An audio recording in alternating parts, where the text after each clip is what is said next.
कितनी बुलंदियों पे है निस्बत से उनकी होश भी कितनी बुलंदियों पे है निस्बत से उनकी होश भी कितनी बुलंदियों पे है।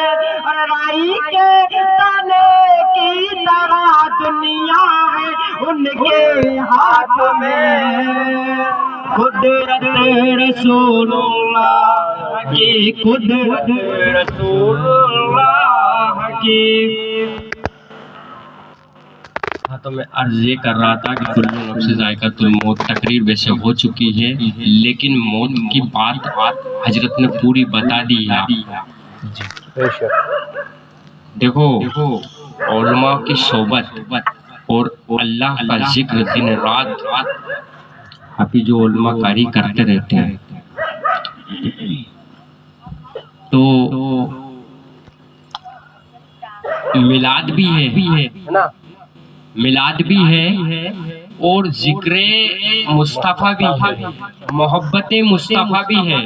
अच्छा, एक बात बताओ, हम सभी हैं गौसे आजम के मानने वाले। अब पूरी जानिब मेरी तवज्जो उलमा भी कि हम सभी हैं गौसे आजम के मानने वाले।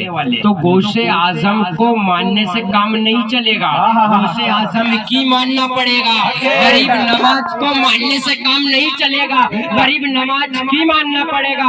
मखदूम सिमना को मानने से काम नहीं चलेगा, मखदूम सिमना की मानना पड़ेगा। आला हजरत को मानने से काम नहीं चलेगा, आला हजरत की मानना पड़ेगा। एक है मोहब्बत रसूल और एक है निस्बत रसूल और एक है अकीदत रसूल। अब जब ये तीनों चीज जमा होती है तो एक मुकम्मल दीन बनता है।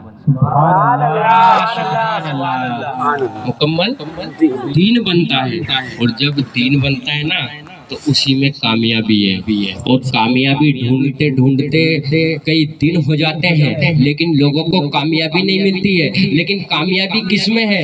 मोहब्बत मुस्तफ़ा में कामयाबी है।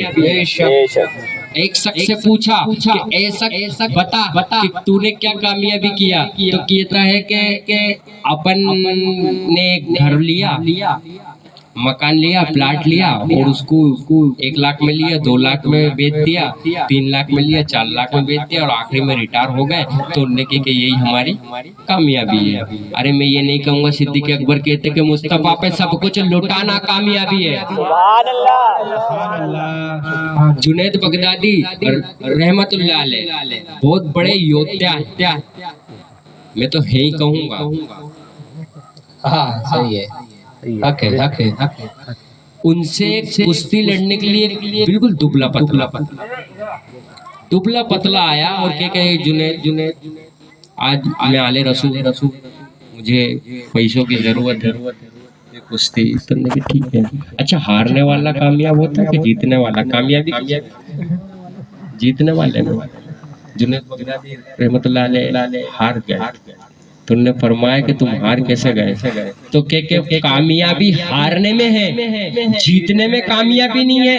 यजीद को हुसैन का सर काटने में कामयाबी है, लेकिन मुस्तफा ने के लिए हुसैन ने सर कटवाया, उसमें कामयाबी है। आज लोग कहते हैं कि हमने चांद तक का सफर किया, कहते कि ना वो फक्र है मुझे हिंदुस्तान पे कि हमारे हिंदुस्तान वालों ने चांद तक का सफर किया। अरे मैं तो ये कहूँगा कि जिनके कदमों की धूल अपने माथों पे लगा, कि जिनके एक इशारे से वो चांद ने सफर किया। सुभान अल्लाह। जिनके एक इशारे से चांद ने सफर किया कि नहीं? एक से पूछो कि कामयाबी क्या है, तो डॉक्टर बोलता है कि हमने ये मशीनें बनाई। एक बच्चे की माँ अपनी डॉक्टर के पास आती है और कहती है कि मेरा बच्चा नाबीना है, इसे कुछ कर दो, इसका इलाज कर दो। डॉक्टर साहब बोलते कि ठीक है, हम इसका इलाज कर देते हैं। कुछ पैसे लेने के बाद आखिरी में बोलते हैं आई एम सॉरी, क्योंकि वो नाबीना था। लेकिन वही औरत आका की बारगाह में, क्या बात है, वही औरत की शक्ल में दूसरी औरत, वही औरत नहीं, वो औरत तो डॉक्टर के पास गई थी, वही औरत दूसरी औरत सरकार की बारगाह में गई और आका कि मेरा बच्चा नाबीना है, मैं देख नहीं सकता, या रसूलुल्लाह आप दुआ कीजिए, क्योंकि आका आपकी दुआ कभी ना असर से मलूल हुई, इधर जुबा से निकली उधर कबूल हुई। आका आप दुआ कर दीजिए, क्योंकि आका ने ये नहीं कहा कि इस हकीम के पास ले जाओ या उस हकीम के पास ले जाओ या फला डॉक्टर के पास ले जाओ। आका ने ये कहा, ए बच्चे बता मन अना, मैं कौन हूँ? बच्चा कहता है मोहम्मदुर रसूलुल्लाह सल्लल्लाहु अलैहि वसल्लम। सुभान अल्लाह, सुभान अल्लाह। तो इसी में कामयाबी है। अब एक बात और बता दूं कि अपने मिलाद जो सजाई है, जो पैदा होता है उसकी मिलाद मनाई जाती है, और जो पैदा नहीं होता वो खुदा। जो पैदा हुआ वो नबी, और जो पैदा नहीं हुआ वो खुदा। हजरत इब्राहिम अलैहिस्सलाम से अल्लाह ताला ने कहा कि ए इब्राहिम, जाकर नमरूद की आंखों में आंखें डालकर हक की बोली बोल। इब्राहिम अलैहिस्सलाम नमरूद के पास जाते थे, नमरूद के पास जाकर कहा कि नमरूद तू कलमा पढ़ ले, मुसलमान हो जा। नमरूद नहीं माना। आखिर वो मानता क्यों? क्योंकि उसने तो माजल्ला खुदा का दावा किया। तो जब नहीं किया तो क्या मेरा खुदा, इब्राहिम अलैहिस्सलाम बोलते मेरा खुदा तो जिंदगी और मौत का हम सफा है, जिंदगी और मौत देता है, क्या तू कर सकता है? तो लेके हाँ बिल्कुल मैं भी कर सकता हूँ। तो इन्हें नीचे रख ले। तो बोलने लगा कि मैं भी कर सकता हूँ। तो लेके ठीक है, दो कैदियों को सजा होने वाली थी, एक को फांसी देने वाला था और एक की रिहाई करने वाला था।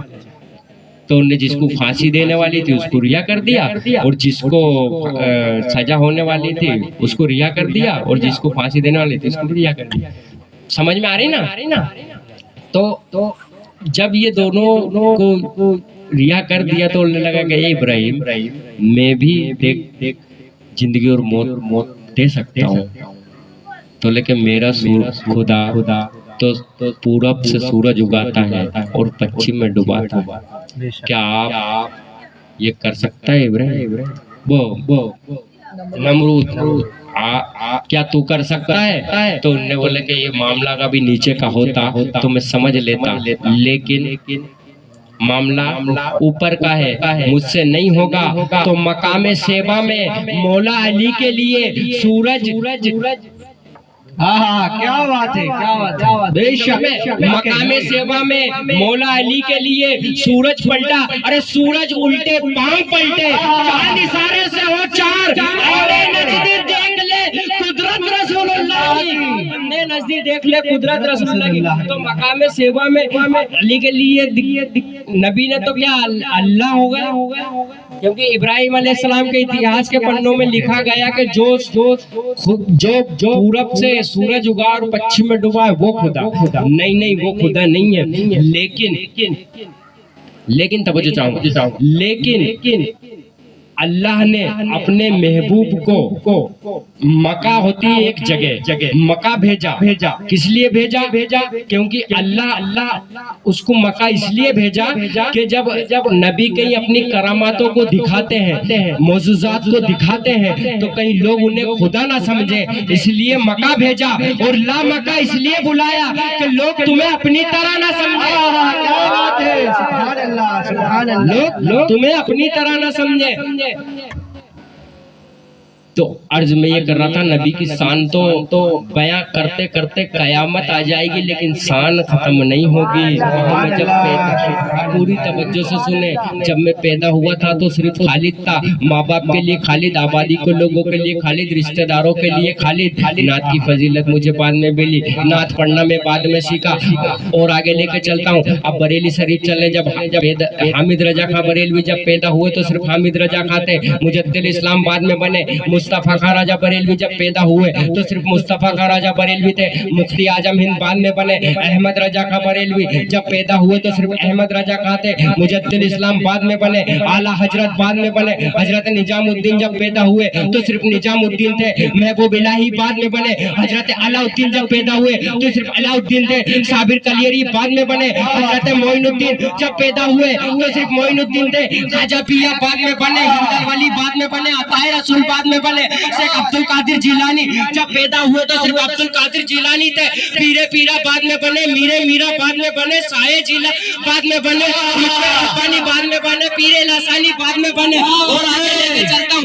अब अबू बकर को देखो जब पैदा हुए तो सिर्फ अबू बकर थे। सिद्दीक अकबर बाद में बने। हजरत उमर सिर्फ उमर थे। फारूक आजम बाद में बने। हजरत अली सिर्फ अली थे। शेर खुदा बाद में बने। और आगे लेके चलता हूँ। हजरत आदम को देखो जब पैदा हुए तो सिर्फ आदम थे। सफीउल्लाह बाद में बने। हजरत नूह सिर्फ नूह थे। नजीउल्लाह बाद में बने। हजरत इब्राहिम सिर्फ इब्राहिम थे। खलीलुल्लाह बाद में बने। हजरत इस्माइल सिर्फ इस्माइल थे। सफीउल्लाह बाद में बने। हजरत ईसा अलैहिस्सलाम सिर्फ ईसा थे। रूहुल्लाह बाद में बने। मगर हमारे नबी की शान यह है कि हमारे नबी अब्दुल्लाह के बेटा बाद में है और रसूलुल्लाह पहले है। हमारे जिगर बाद में है और हबीबुल्लाह पहले है। हमारे नबी अब्दुल मुत्तलिब का बेटा बाद में है और रहमतुल लिल आलमीन पहले है। क्या बात है। अल्लाहु अकबर। या रसूल अल्लाह, या रसूल अल्लाह। मसलक आला हजरत जिंदाबाद। उलमा अहले